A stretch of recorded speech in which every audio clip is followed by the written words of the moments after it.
friends. Welcome to another episode of the 10 Laws Podcast with East Forest. I'm East Forest. I'm coming to you today from Boulder, Utah, still down here in the beautiful landscape of the Grand Staircase Escalante National Monument, and it's been just an amazing opportunity to be down here. Excuse me.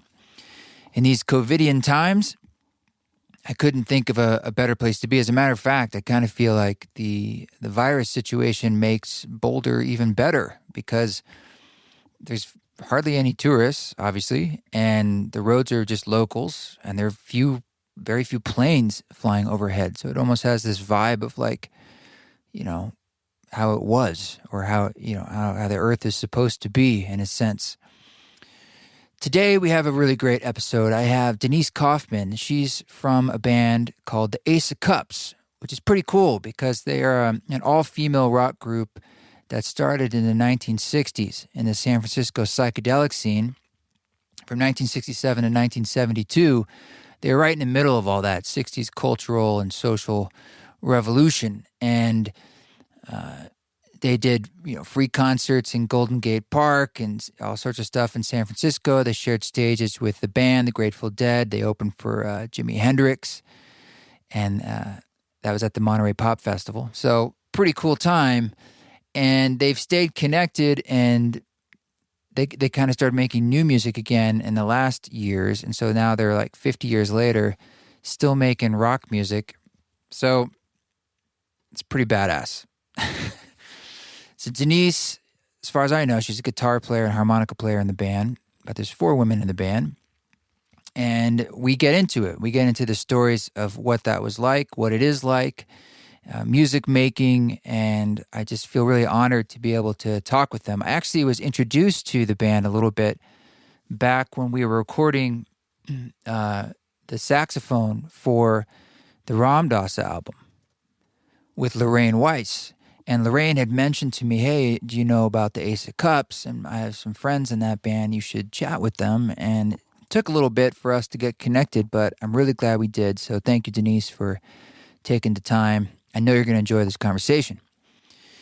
I wanted to quickly let you know that I'm doing a live stream again on April 19th. This one's going to be a little different because I'm going to play basically the Ram Dass album live from my studio. And perhaps some of you out there, I wasn't able to make it to your city or your country when I was doing my East Forest ceremony concerts, which I hope to do more of in person in the future at some point. But for now, we're doing this over the internet. And Love Serve Remember, the Ram Dass retreat was supposed to be happening in Ojai at this time, and because it's not, they're switching it to a virtual retreat, and you can join that entire virtual 2-day retreat for free. I put the links to join that retreat and to watch my particular performance. My performance is on April 19th, which is a Sunday at 3:30 p.m. Pacific time. But the retreat is the 18th, Saturday and Sunday. I think I'm the last thing of the retreat. So go over to eastforest.org and hit the tour page or something, and you'll see information about joining that entire retreat if you're interested, as well as checking out the live stream that I'll be doing. There's lots of things going on over the weekend. It's Mirabai Star, archival footage and talks from Ram Dass, Govind Das and Radha, Bruce Damer, excited about that. Our friend Raghu Marcus, Krishna Das, myself, Rameshwar Das, Saraswati Anand. So lots of fun things. So you can check that out. And then it's also, I'm planning, you know how plans are these days, very much likely to change or hopefully not. Who knows? You got to be flexible. The May 2nd, I might be doing another East Forest ceremony style medicine music. Also a live stream, of course. Stay tuned for that. Best way to learn about that is to get in my email list, which you can do at eastforest.org. Or, if you're into the whole social media thing, keep an eye out there. I'm sure we'll make a post about that and details about times and all that kind of jazz. And the Meditation for Chaotic Times was released on Spotify and Apple and all streaming platforms. And thank you so much for all the sharing that you've been doing of that and the messages you've been sending my way. You can reach me at team@eastforest.org. But it's nice to know that, or if that's helpful for you on that kind of platform, on the music streaming platforms, because it is a guided meditation. And I didn't know if that would bother some people who are just there to listen to music. Let me know what you think about that. Should I release more guided meditations on the music streaming platforms such as Spotify and Apple Music, or would you prefer that I just keep them here on the podcast? You can let me know at team@eastforest.org. Otherwise, I've just been here in Boulder, and I've been walking the land, and I've been in the studio recording piano tracks with my beloved Charles Walter upright piano. When I'm down here, I like to be able to get a chance to spend time with it. But the Boulder Rock studio down here, that's where I mixed the Ram Dass album. It's a pretty special place. But all in all, I think we're all kind of sinking into this experience that we're having now. What has it been, 4 or 5 weeks? And again, none of us know, how this is going to continue, how long, in what way, in what shape. But what I do know is that there's been great change.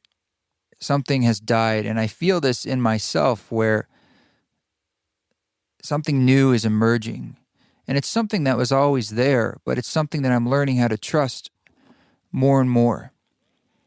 And my own compassion to recognize it for myself, I don't know, I recognize that this is an ongoing process, that I don't have like a destination that I'm arriving to, but I'm sensing myself wanting and desiring to step more into the trust of the gift of life, and the gift that really is how I started this whole East Forest experiment 11 years ago.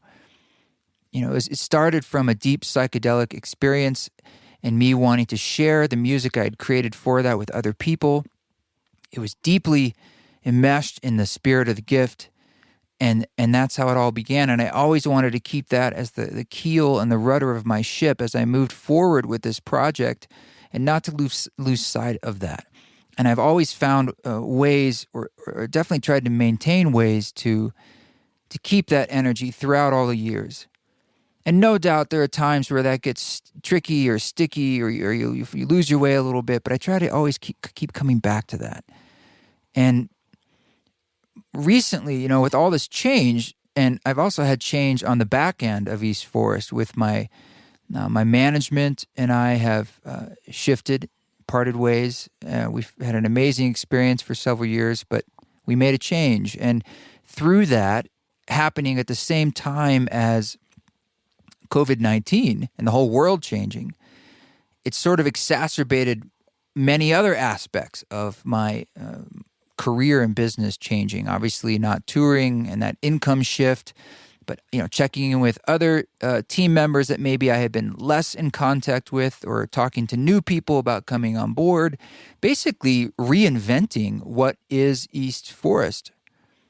How do I interact with the world? And I'm not saying I've figured that out, but what I am feeling is the kernel inside me, the seed that's always been there, wanting to blossom again and into a new shape, a new form, saying, how can I step more into the gift? What does that mean? How does that look? How does that manifest in the creations that I make, but also how I interact with you? How I offer my offerings into the world. Now, look, it's still my job and my career, but I don't want just to be operating from the part of our brains that I think a lot of us felt initially in the COVID quarantine times, where it's sort of just like triage moments where we're just, oh my God, I need food, I need toilet paper. How's this going to work? How's that going to work? And some of those things are absolutely still in my head, but now I've had more time, especially coming down here to the land, where there's a trust too of like, wait, what if I take the choice of the belief that I am held and that I am being guided, and that maybe what wants to emerge and what is emerging is something I want even more? Maybe what is the gift in this process that is wanting to show itself to me, that I need to clear away the noise or clear away the residue of that which is dead or rotten or in the way, to say I need to make space to till the garden in this time of spring that we're in, so that something new can be born. And my job is to work that garden I can't always see how that seed is going to germinate, but it will. And I just need to watch and help it grow and do. That's like I play a role in it. I don't feel like, again, I don't feel I'm controlling those storms around me on the sea, but I want to point my ship. My hand is on that wheel and I'm picking a direction. So I don't have the answer for where that's all going. I'm just sharing with you that's the process that I'm kind of been in lately. And it feels good. It feels good. I still have that fear in here and that stuff swimming around, but there's been something that feels sweet, and just wanted to speak to that. All right, let's get into this with no further ado. This is Denise Kaufman.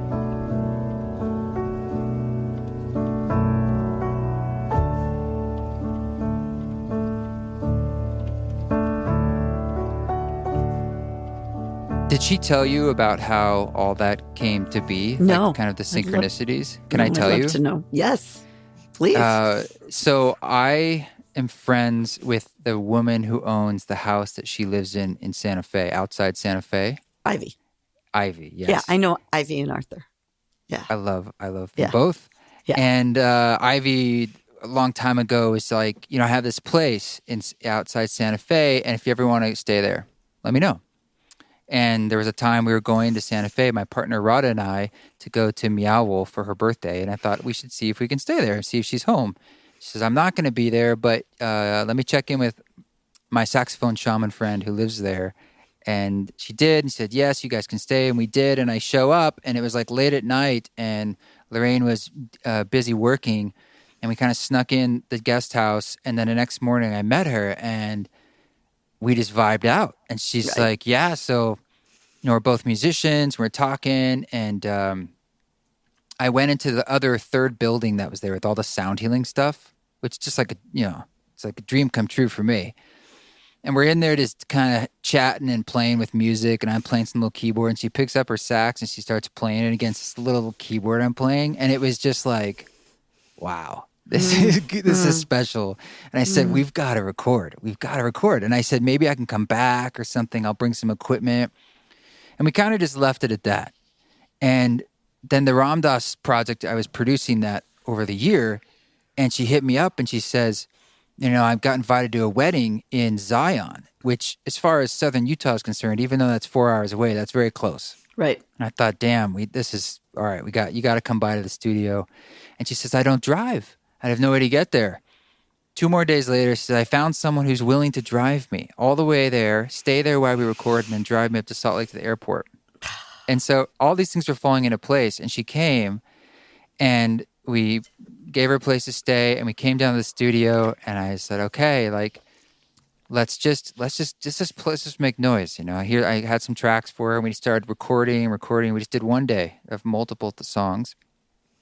And several of them were ones like the song that became, it's called A Miracle, which is just Ram Dass telling the story of meeting Maharaji for the first time. And it's just a long ambient piece with Lorraine playing in the background. That was one we just did on the spot, just real quickly. I made some drones and we did it together live.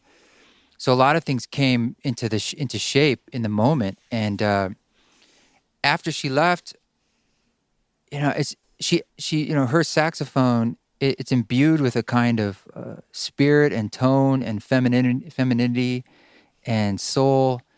And it's a uniqueness. You don't hear it on a lot of records. And it ends the whole record. Yes. Is that song Love Everyone with Ram Dass, the piano, and Lorraine's sax. And I really like having like female musicians on the record and having a female elder and someone who's like doing some really amazing work in the world. So Lorraine was on my podcast. I had to really twist her arm. After we finished recording, we're in the studio. I just put up my mic. I was like, we're doing this. She's like, I don't want to do it. I was like, we're doing it. And it was such a great episode. So you guys are friends. Thank you for joining us on this podcast. It's great to talk, and I want to get into what you're up to and your friendship with Lorraine would be great to hear about too. But just want to say thank you for taking the time. It's perfect. We've talked about this for a while. I mean, we've emailed about this for a while. Yeah. But it took COVID to kind of clear the calendar for both of us that we Right. could do. So there are silver linings, and hopefully we'll get through this time and with as little grief as possible. Yeah, you were just saying before we started that you're going through some floods there as well. I was out on Kauai a couple years ago. I hiked the Kaulau Trail and camped out there for a while, which is a incredibly beautiful but incredibly dangerous trail. I mean, it was really terrifying at times. And I heard that a few weeks after, or months after I was there, this is a couple years ago, there was another giant flood and the whole thing was just wiped out. Lots of homes were wiped out. And so you're saying you're having more now. Yeah, more rains. that was April, I think 2018 was those big floods.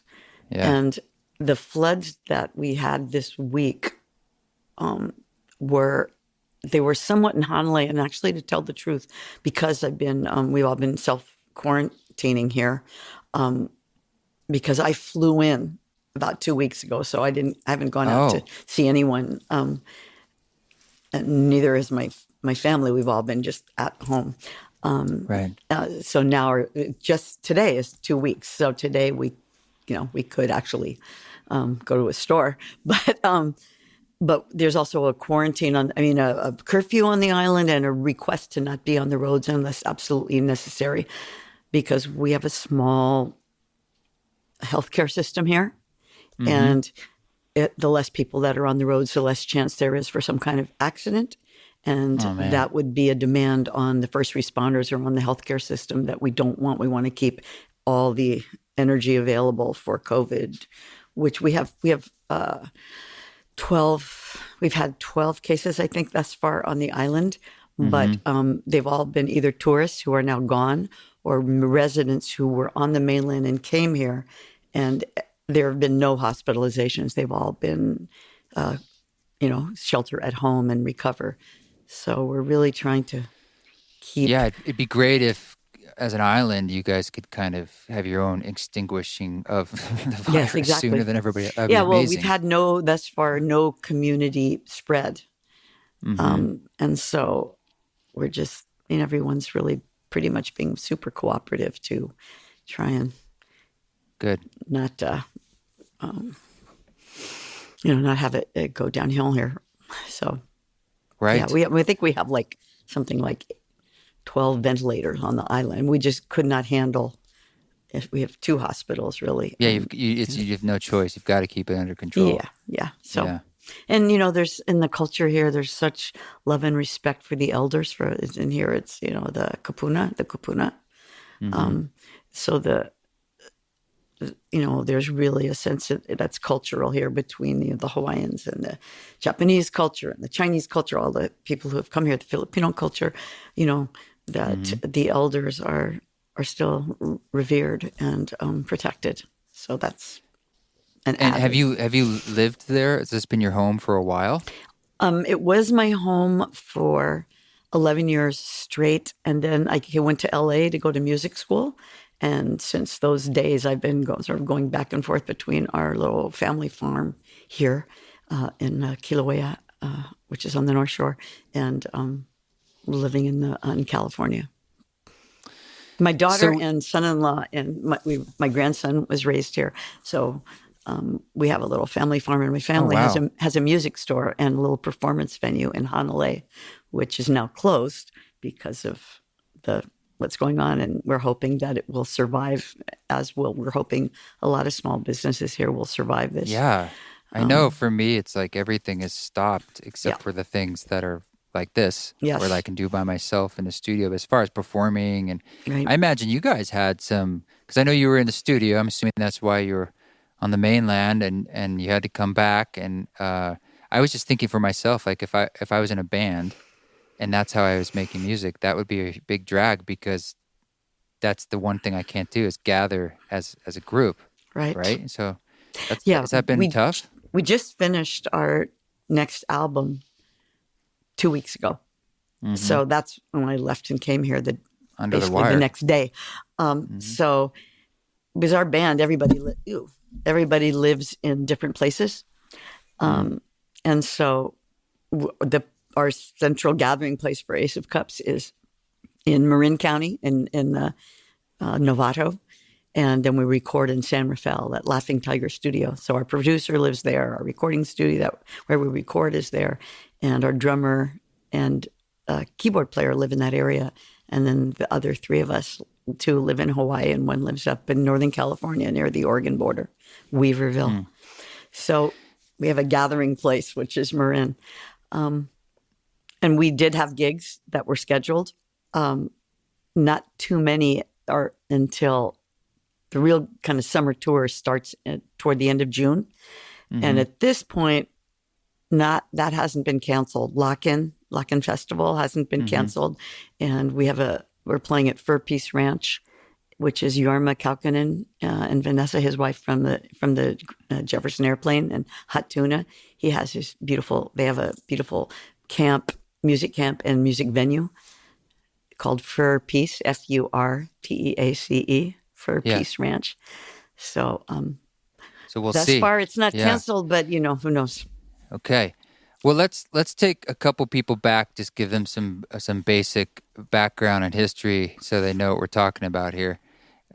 Take us back to Ace of Cups, late 60s, and give people a little background on where you guys are at in this music scene, obviously how time passed and where we are now, and then I'll pick it up from there. Okay. So actually I'll start in the mid-60s. I grew up in San Francisco and went to Berkeley in the fall of 1964. Went to UC Berkeley, graduated in the June of 1964. And that fall was the free speech movement. And I was basically a very political person. And that's why I went to Berkeley and got immediately involved in the free speech movement and got arrested there. And it was a pretty radicalizing experience for a little girl from San Francisco, just to be beaten up by the police and taken to Oakland jail, and just the whole experience. That was the fall of '64. Was a fall of political organizing and protest and inspiration in terms of being part of the FSM. The spring of that year, I got turned on to LSD. And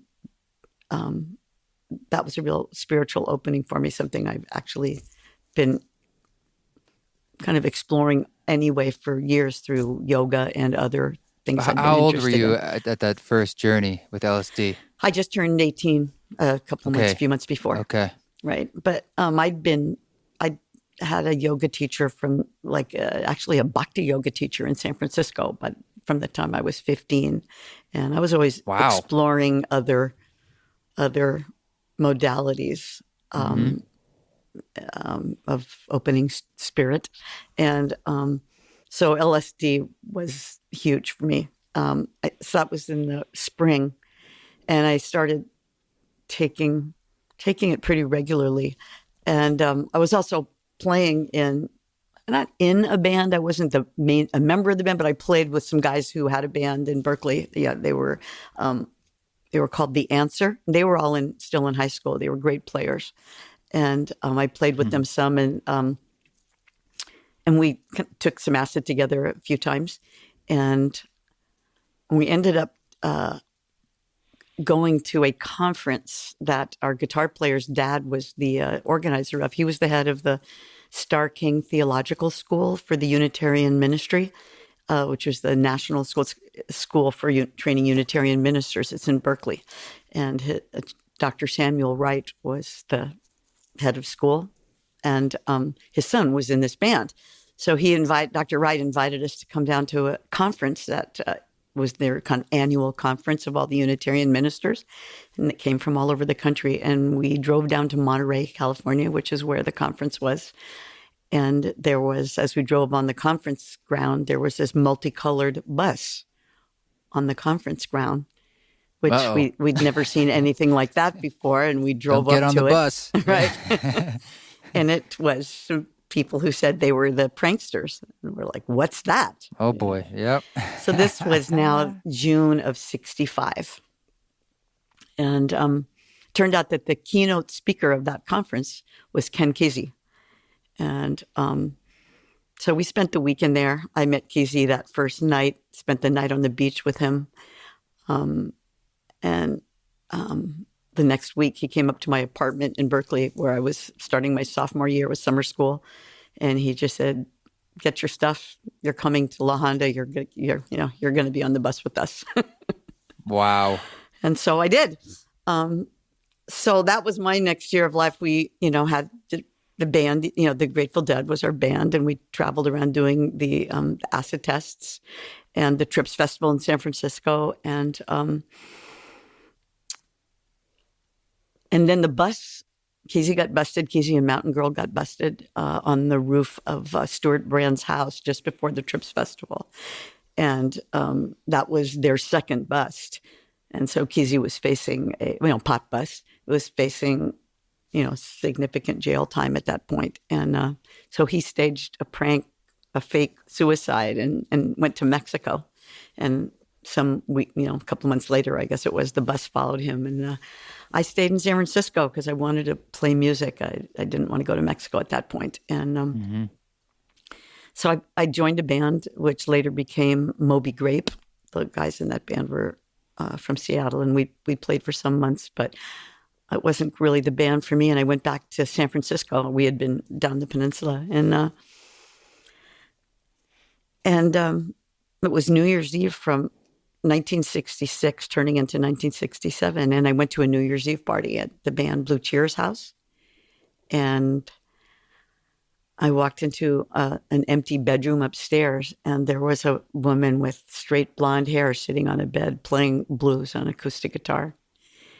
And I pulled out my harmonica that I always carry and started playing with her.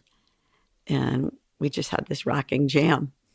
And when it was over, she said, I'm getting together with some other women, and we're starting an all women's band. You should come and meet us, There it is. And yeah, that was it. And my first reaction was, all women. That is the weirdest thing I ever heard. I really had never played with women before. I didn't know any women who were playing like that. I knew some classical players and things like that, but I didn't know any women personally. Obviously I knew who Buffy St. Marie was and, people like that, but I hadn't played with any women who were rocking for sure.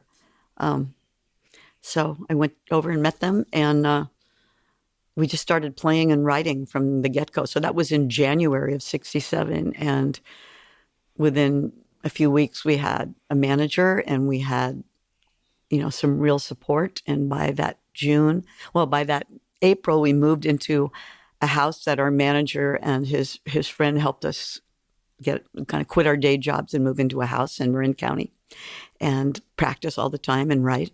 And then by that June, we opened for Jimi Hendrix in Golden Gate Park on the Panhandle. So it all happened pretty quickly. How many people were at that show in Golden Gate Park? It was in the Panhandle. It wasn't like in Speedway Meadows, which was this giant, meadow. But, I want to say maybe 1,000, maybe 2. It wasn't, maybe. So had you guys played a lot of shows before that? We had just gone out of town and played a few outlying gigs. And I think we played, not very many.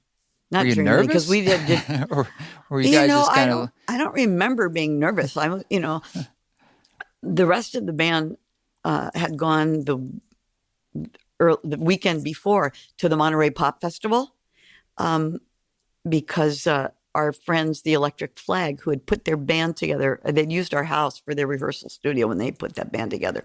So they were making their debut at Monterey Pops, and they invited our band to go down for the weekend and here, go to the festival. I think our drummer didn't go, but everybody else in the band went except for me. I was starting on that Monday to study his sitar with Nikhil Banerjee in Berkeley. And who was, this was sort of the precursor of what turned into the Ali Akbar College, but this was the American Society for Eastern Arts program. And I had enrolled in studying every day with Mr. Banerjee. So I thought when the band went away for the weekend, I thought I'll just spend the weekend. I'll meditate. I'll do yoga. I'll be in the spirit of starting my sitar course. So I didn't go to the Monterey Pop Festival. But when my bandmates came back, I said to our lead guitar player, so, so what was it like? And she just looked at me and she went, Jimi Hendrix. Like, who's that? So that was his American debut. With his band. So that had only happened a week before we played with him. And so he wasn't as well known. I mean, now when you say, well, we opened for Jimi Hendrix in Golden Gate Park, this is like before the internet, right? People didn't, so if you were at Monterey or you knew about it, but a week later, he wasn't as well known as he would be shortly after. So that's sort of a long answer to why there weren't 20,000 people in the park that day or 50. Sure, that's still cool. Yeah. I was just curious. Yeah. So you guys were in the thick of the scene for a little while, and obviously something occurred because there was essentially this 50-year break until now. And so there's two things that I want to ask you about. One is there's sort of an enduring quality to the relationship you have to each other that, in essence, the band, it was on hiatus, maybe without you even knowing it, as opposed to just flat out breaking up. And also, I wonder what role you think being an all-female band maybe played in whatever occurred in the timeline that you see that it didn't break the way you thought it could have broken, or why it might have not at that time. Well, when you said something occurred, I would say more that something didn't occur in those days, which was we didn't get a record deal. In those days, which was, the beginning of FM radio, but more AM radio. If you didn't have a record deal, you really didn't tour in a larger sense. And nobody knew who you were outside of your hometown area, Right. And most of the bands that were our contemporaries were getting record deals and going out on tour and making a name for themselves in a larger sense. Sure. But we didn't get that chance, and because of that, it just it kept us at a certain level. Financially, we couldn't afford to just keep going, and we were having children. We had, by the end of the band, we had 3. Well, actually, by the end of the band, we 4 of us had children. What year would you say was the end of the band in that era? The end of the band, sort of really, you'd say 72, but it was really before that, maybe 71. So you guys were going for 4 years. Yeah. Doing the music, okay. A lot. I mean, we have a really wonderful archivist, Corey Arnold, who has put together all of the gigs that we played, and it's so many. When our manager first saw his list, he goes, "That's not possible." It really was. Those were all the gigs. We played a lot, and cool. And it was great. But yeah, especially when you have children, that the guys in our contemporary bands, the brother bands, were having children too, but they had wives or girlfriends who stayed home with the children when they toured. Right. But we didn't have, we couldn't do that. We were nursing mothers for the most part. So we would have had to take in, nannies with us on the road, which we did we had people that helped us with the children so we could rehearse and play local gigs. But we would have had to get to another financial level to pull all that off. And there's an inequality there. I mean, how do you feel about that? Or how did you feel about it then? This idea of just like inherently being women, especially in the late 60s, early 70s. I would say this is still the case. I mean, we think about musicians now where like when the social order or the financial order breaks down, there's no real safety net for us. It's like, and there never has been and there isn't now. It's sort of like, I can think of female musicians that I know, especially ones that are in a solo project, and they just have to figure it out, you know, whereas a male has certain advantages because they're like, well, I might not have a child that I have to care for right now. Right. Systemic, yeah. That must have been kind of frustrating in a way. It was. I think, the fact that with us, there were 5 of us, and we all sang and we all wrote. So we didn't have one lead singer. Mm-hmm. And we all had different musical backgrounds. So the styles, we never felt like there was any direction we couldn't go in musically, from, some things that Mary Gannon did that were kind of almost humorous. She kind of had a theater background. So there was that. There was Marla with her gospel background. There was, Mary Ellen with a kind of folk bluesy background. We all had, so our music had many facets. And then because the sort of focus of attention would go from one person to another, the, keyboard player's lead singing, the guitar player's lead singing, the bass player's lead singing, all of that, and most bands in those days had 1 or 2 lead singers. And then we'd had a lot of harmonies. We were really a harmony-based band. So I think, when the record label people looked at us, they couldn't quite figure out what we were, Right. style-wise. And, we didn't, it was just, I think we were sort of out of the box, which we still are.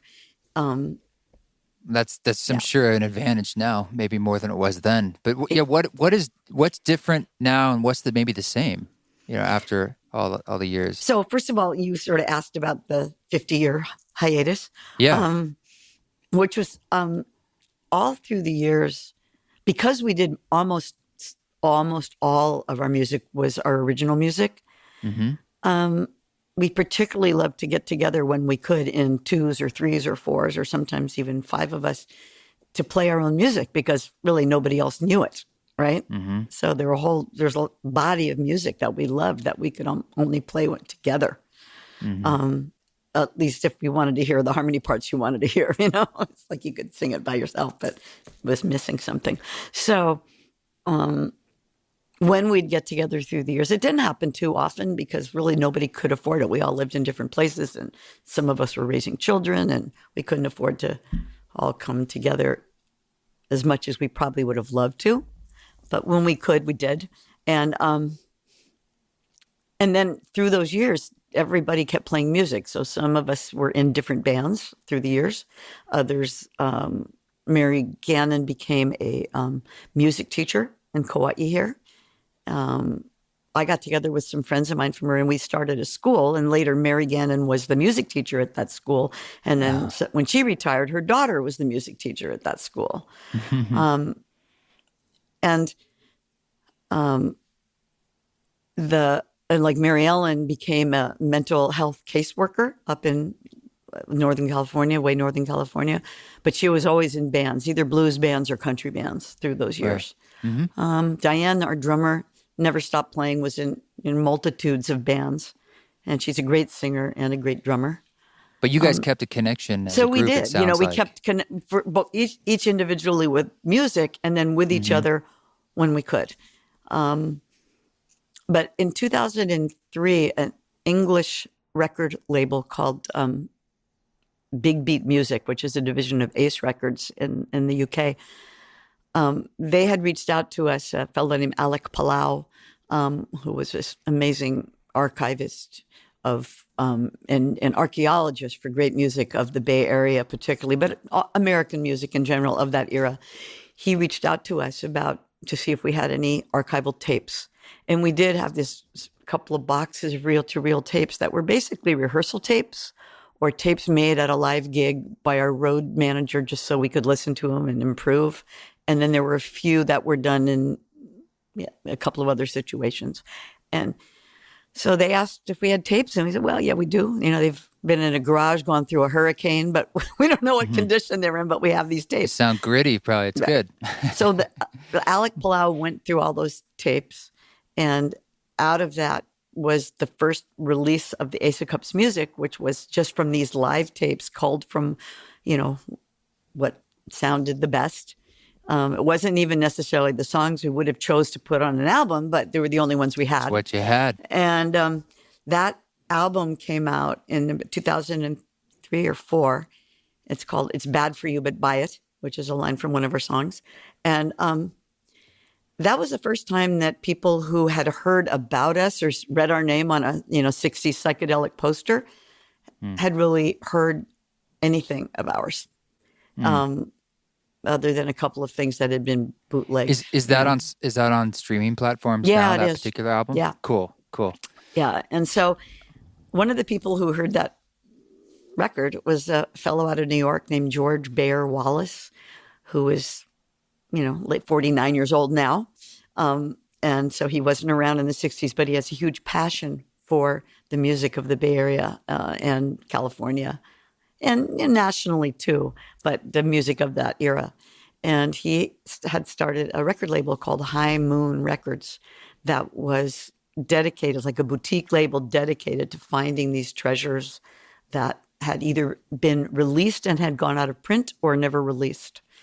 And he approached us in 2010 and, said, do you have any archival material? And we said, well, not really. I mean, Ace Records went through, that was it. We think that was it. I mean, there are some other tapes around, but anyway, we began a relationship with George. And in 2011, we got invited to play for Wavy Gravy's 75th birthday in San Francisco. It was in the East Bay at the Craneway Pavilion with, some of the longtime fans of Camp Winter Rainbow. That must have been really exciting. It was great. I mean, we played a few gigs through the years, but none as big as that.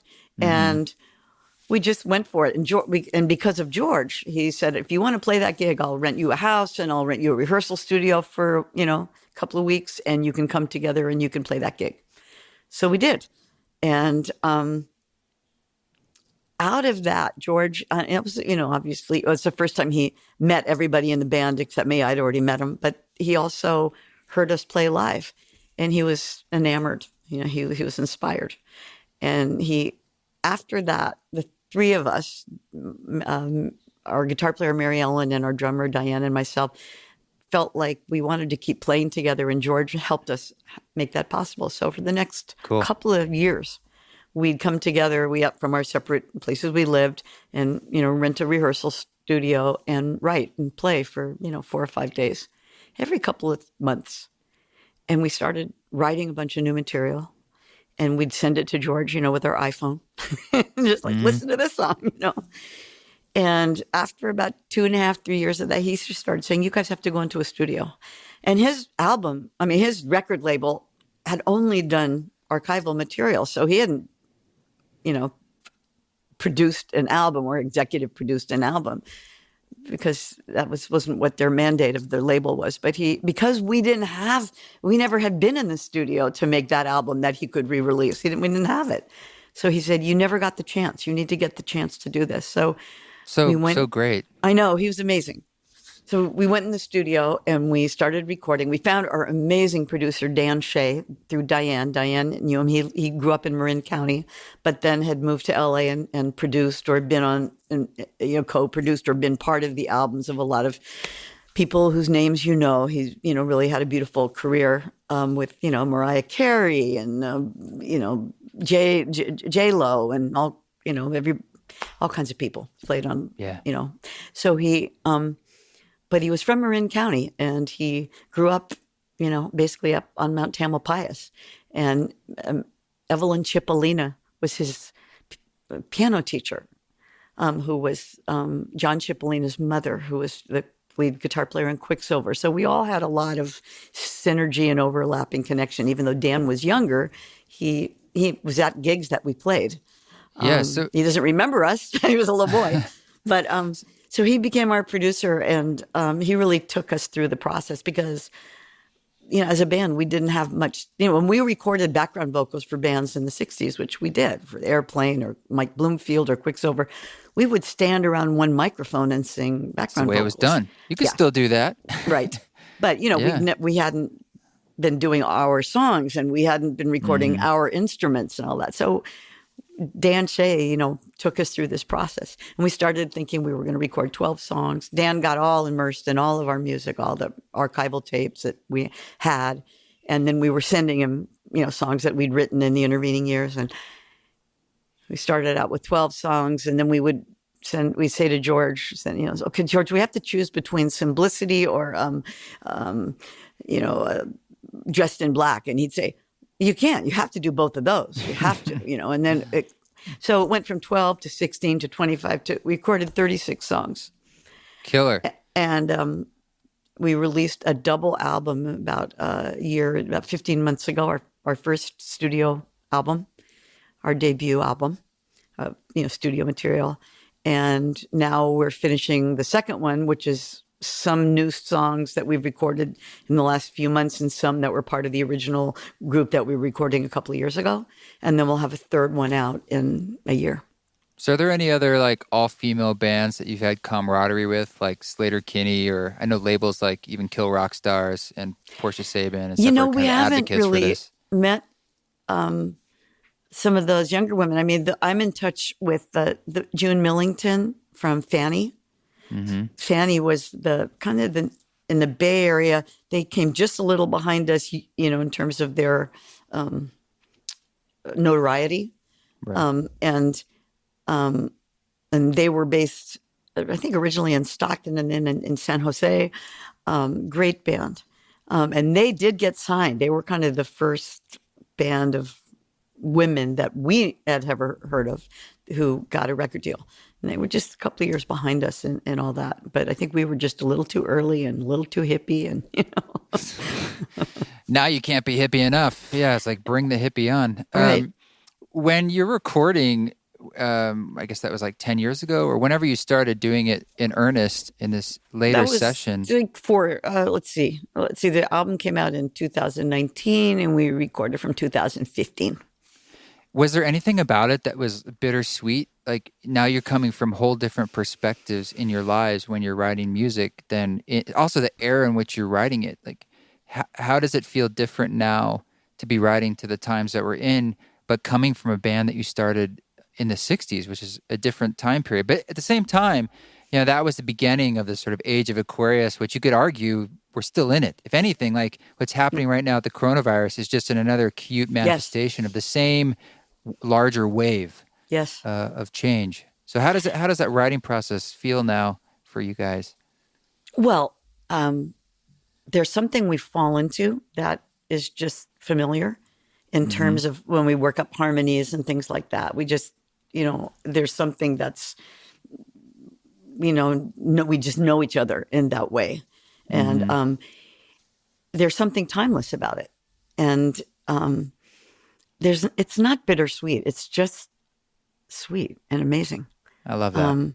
There's, and I think about it that in the 60s, not in the San Francisco scene that we were in, I think we had so much support from other bands, the guys, our managers. I mean, we had so much support from men in our lives, and still do with George and Dan Shea and people like that. But I think the larger record world and stuff, they looked at us like, what were we? We were, these hippie chicks that, played barefoot and, it's like, we did not fit into what the record companies were really looking for at that point.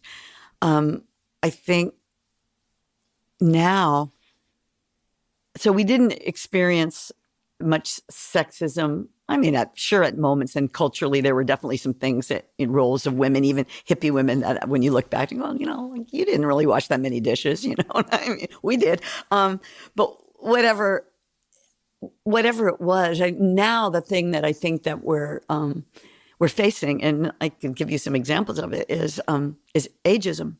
And I think that's what women these days face. I mean, there's not to say that women in music aren't up against a lot of, of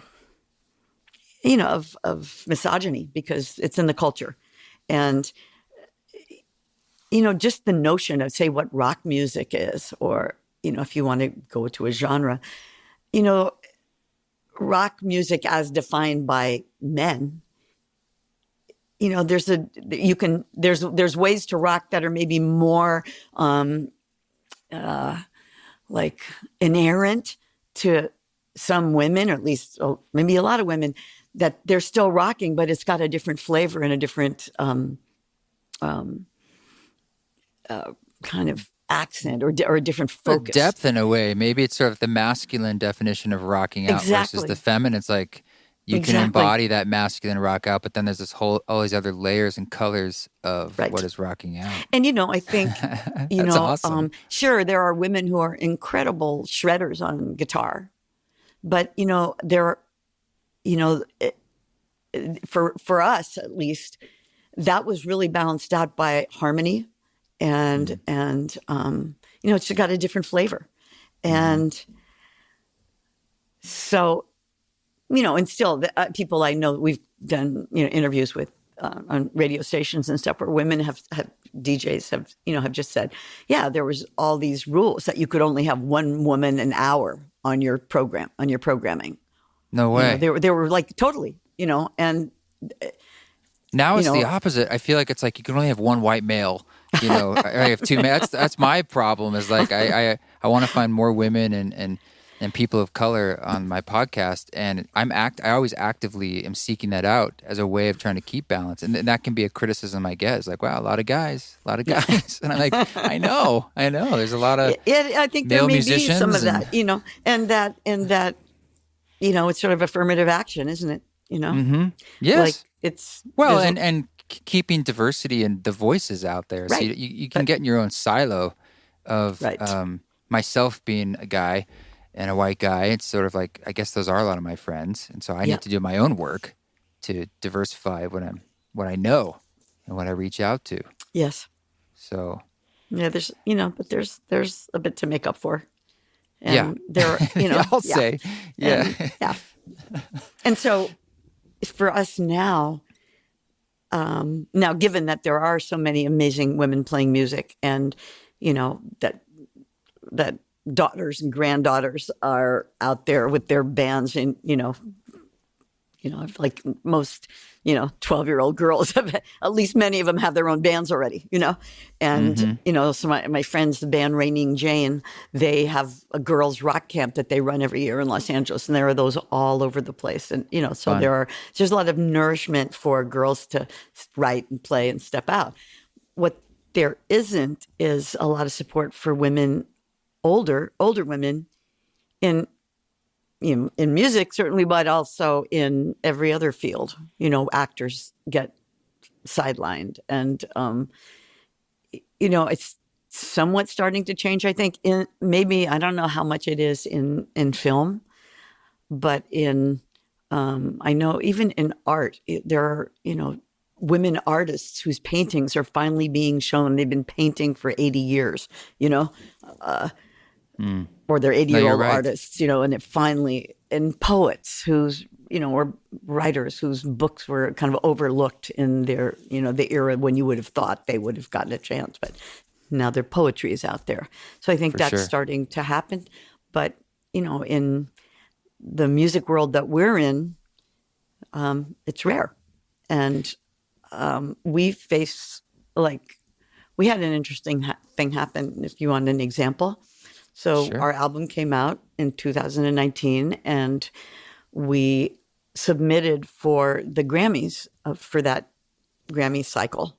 Mm-hmm. And one of the categories we submitted in was Best New Artist, because the category of new artists had the qualification that you had to have made the album within a certain, or released the album within a certain date time frame, which we did, and that it had to be that you had to have not had a great, basically, notoriety or fame before that, which we didn't. I mean, we never toured, we never had an album, we never, we didn't have, and well, there was one more qualification, but I can't remember what it was, but we fit in all of the qualifications for this, to submit for this category. And when we did an interview with Billboard, and we, they knew we had submitted, they said, wouldn't it be, and their headline on the article on us was something like, best new artists, so question, right? Something about story. The best new artists, so it was like, it was a really fun thing to contemplate, that we could at least be in the running for that, because we never got to do it. We never got to make an album before, right? And so we got a letter back from the Grammy committee saying, we've eliminated you from that category because you had notoriety 50 years ago. You did? No, we did not. Yeah, We it's didn't have a like record. news to And I wrote us. back to them and I just Yeah. said, excuse me, we didn't have a record. We didn't tour. Nobody knows who we were. I mean, nobody outside of who saw us, and then you can look at all the people that were allowed to be in that category who had albums out before. I mean, they had, they bend the rules when they want to, right? And so we said, yeah, that's completely untrue. And then they wrote back and said, well, how would it look if we said, and the winner of Best New Artist for 2020 is a band that existed 50 years ago. I think it's a great story. It'd look Right. amazing for them. That's Yeah. we wrote back and said, "Are you really asking that question? It's like, You don't do you need think us that to would hit be it over your inspiring?" head? Yeah, that's good. That's good PR. That's how Yeah. they eliminated us. But I mean, we weren't really. did not have any whole, think that we were going to win over Billie Eilish or Lizzo or whoever. But we were eliminated from the first phase of it, which was being in the category with the 1,000 other people. I'm familiar, right? And so it was like, that was direct ageism, And pointless, because like you said, to be in there just to be voted on, it's like, why not? Like, let the public decide. It's very political, exactly. the Grammy stuff. So they were, so yeah. So we have been, it's been interesting to be playing now, and we're doing our best to kind of, throw some mud in the face of that ageism and just so, and that whatever that attitude is, to kind of explode some of those stereotypes. So as grandmothers, to do that, four of us four of us are mothers, 3 are grandmothers, 1 didn't have children. Yeah. Rockin' grandmothers. It's yeah. I mean, I know there's when you're playing music when you're 18 or 20, especially rock music, there's that kind of hunger and the drive that kind of feeds you when you want to say, okay, we got to hit the road, and all the hardships that go along with touring. No matter how plush your touring is, it's tough. I know that firsthand. And so it's got to be different now, but you obviously still have a hunger. But what is the drive now that you feel that's making you want to do this now? What's the thing that drives We it love all? playing our music. Mm-hmm. We love playing our music. We love connecting with people who connect with it. It's just touching people's hearts, and we love singing about what we're singing about. And that kind of goes back to your question about, was it bittersweet, or, what were we singing about in the 60s? We're singing about the same things we were singing about then. Our songs are about our vision for this world. And, and there's some of them are sassy, and some of them are, relationships gone wrong, or relationships, but they're all about kind of, even those are about women, empowering women in those situations, and claiming some power. And, but a lot of our songs are really about,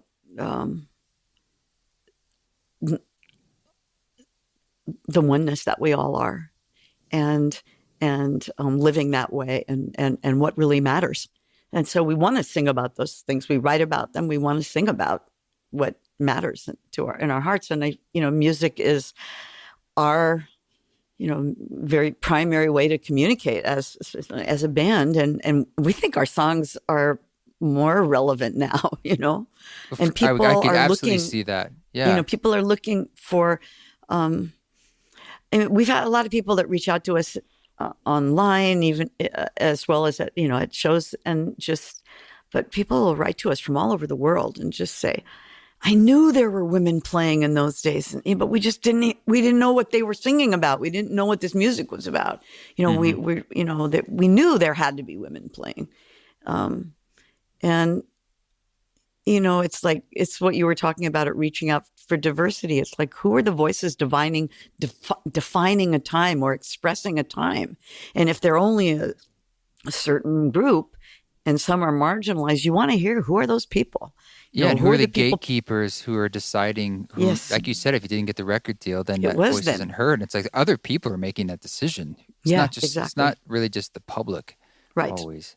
And that's what's amazing about now is with the internet, is that, you can put up some music and you can share some music. And if I know there's a huge amount of it, but if it resonates with some people, you can actually touch the hearts that, Yeah. My yeah. whole career is about it. I always have to do things my own way because Right. I'm doing things that are a little different. And it's all about just even things like this conversation. It's like we just do it and you send it out to the people who you're building your own community. Yes. And it's beautiful that way. Yes. Really. Yeah. It's my grandson. All my family are all musicians. My ex-husband's a wonderful jazz player in the Bay Area, Noel Jukes, dear friend of Lorraine's. And my daughter and son-in-law, she's a beautiful jazz singer, Tora, and her husband's a wonderful guitarist, and they have a music store and little performance venue here in Kauai, which is closed right now, but it's called Hanalei Strings, and they're just starting to put out, online music and things like that because everything's closed. So, but and then my grandson is Eli Smart, we just brought him home from England where he's been in music school in Liverpool, just about to graduate this year. He goes to the school that was founded by Paul McCartney, the LIPA, Liverpool Institute for Performing Arts. And he's a wonderful songwriter, guitarist, but he plays everything, plays all the instruments, and does all his recordings are just him with all the everything. He records himself. And he's got a whole following on, Spotify and online magazines and on playlists and everything. That's just, he doesn't have a record label. And he's got his whole community. And does what you do as far as I don't reaching even know out if you and need finding record those folks. labels. And he's 20 years old, It's good for him. Yeah, and so since we've all been here on the farm together, we're all playing every night, and we're getting ready to release some family music, which is a total thrill.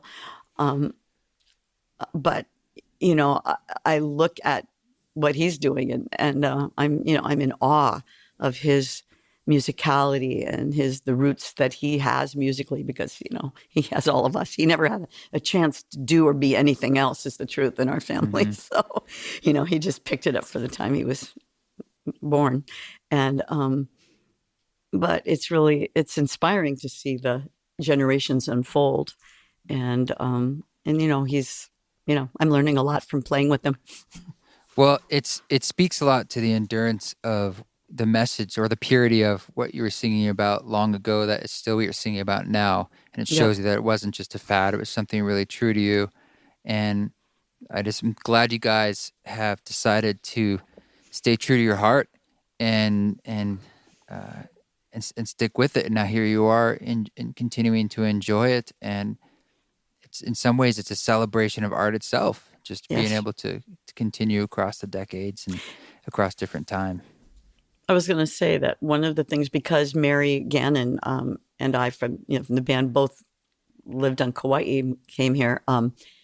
We've done all through the years family jams usually at our house, where we have sometimes through the years like 50 people in the living room with infants to elders, all playing music for all afternoon, all evening. We've done that our whole lives, and there are so many people who are now, in their 40s, but they were part of the kids that were part of all that, and they're all playing music, and they know what it is to get together and have jams and just, have different people throw in a song and have the kids play and have makeup things and all of that, and I think ultimately that's one of the things with our band and our spirit is we love to bring voices together and people together. And there's, as human beings, we're wired to play and sing and dance together and to actually gather. And I think that's just something we are always will, raise the flag for and be a stand for, is people playing music together. Really, Well, and you don't have to be a musician. You can have you can have a pot and a pan and you can have a serving spoon and a saucepan and play some percussion, I couldn't agree more. It's a human right Yes. to be creative and be musical, whether or not this idea that we pay other people to do it for Yes, us. exactly. Yeah. Well, that we are like consumers of music, rather we are all makers of music. Yeah. Yeah. We all can sing as long as we have a voice. We have voices. Yeah. Well, I hope you guys we can get through this time to whatever the future holds. It will be one that you can gather as a group again and continue what you're doing. For all of us, there's so much loss in not being able to gather that way, but hopefully this is just a break. Yep. And I really appreciate you taking the time to get us into the history and where you are now. So, people will check it out. It sounds fun. Thank you so much for your interest. And, it's the kind of the magic of this technology allowing us to have this beautiful online meeting. It's great. I mean, if this virus had happened a long time ago, or other ones did, we couldn't gather like this. We didn't have the chance to gather virtually, which is a blessing. And yesterday I was at a Zoom party, a birthday party with a bunch of the yoga community in LA for Dervla Kelly, Dave Stringer's wife. And just to see everybody's faces, it was like, feels so good. So it's a blessing to be allowed to gather on some level, There are gifts that come out of it despite the hardships. It's a mixture for sure. Yeah, absolutely. Yeah. Well, thank you so much, Denise. It's been lovely chatting. Thank you, Krishna. Yeah. Well, thank you so much, Denise, for giving us your time. Check out the Ace of Cups. You can find them where you listen to music. If you go to their website, there's some cool videos too, like of them playing back in the late 60s, super like psychedelic hazy. It's awesome. I highly recommend it. I look forward to connecting with them again in the future. I hope to see you on the live stream on April 19th. That's at 3:30 p.m. Pacific. You can find where to watch that or how to watch that at eastforest.org/tour. You can also see how to sign up for that whole Ram Dass weekend. Thanks for bearing with me on the technical side. I'm all on my own, and I'm trying to restream this simultaneously in multiple places. So send me good fortune and good vibrations. And stay tuned on the May 2nd edition of the Shamanic East Forest Ceremony Style live stream. All right, my friends. Thank you for giving this podcast a review. If you haven't done it, do it right now. You can do it more than once. 5 stars makes a big difference, especially reading the reviews you guys write. That's always fun, too. But we're doing it together. So keep walking your walk. Don't take any shit, but if you do, you got to do it with grace. Do it with grace.